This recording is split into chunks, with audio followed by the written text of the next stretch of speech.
వర్షాకాలం వచ్చిందంటే చాలు వర్షాలు ఎక్కువగా పడుతూ ఉంటాయి. మనం రూమ్‌ని ఎంత నీట్‌గా ఉంచినా సరే ఏదో ఒక స్మెల్ వస్తూనే ఉంటుంది. ఇల్లు మొత్తం మంచి స్మెల్ రావడానికి బయట నుంచి తీసుకొచ్చిన ఏవేవో స్ప్రేలు యూజ్ చేస్తూ ఉంటాం కదండీ! అవి చూస్తే చాలా కాస్ట్ ఉంటాయి. అందుకని ఇంట్లోనే ఈజీగా రూమ్ స్ప్రే అయితే తయారు చేసుకోండి. ఒక గిన్నె తీసుకొని అందులో కొన్ని వేడి నీళ్ళు వేసుకొని మన దగ్గర ఉండే పువ్వులు ఏవైనా పర్వాలేదండి. మల్లెపూలు గాని, విరజాజులు గాని మంచిగా స్మెల్ వచ్చే పువ్వుల్ని ఆ నీటిలో వేసుకోవాలి.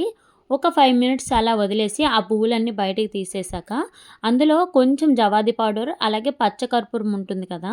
జవాది పౌడర్, పచ్చకర్పూరం మనకి పూజ స్టోర్‌లో అడిగితే ఇస్తారు. అవి అందులో వేసి అంతా కలిసేలా కలుపుకొని, ఆ నీళ్ళని వడపెట్టుకొని, ఈ విధంగా స్ప్రే బాటిల్‌లో వేసుకొని, సోఫాస్ పైన, కర్టన్స్ పైన రూమ్ మొత్తం స్ప్రే చేసుకుంటే మంచి స్మెల్ అయితే వస్తుందండి. స్మెల్ అయితే చాలా బావుంటుంది. ఒకసారి ట్రై చేయండి. ఈ స్ప్రే బాటిల్స్ నేను మీషోలో అయితే తీసుకున్నా. ప్యాక్ ఆఫ్ 3 వచ్చాయి. లింక్స్ కావాలంటే కామెంట్‌లో లింక్ అని కామెంట్ చేయండి. వీడియో నచ్చితే లైక్ చేసి ఛానల్‌ని అయితే తప్పకుండా ఫాలో చేయండి ఫ్రెండ్స్.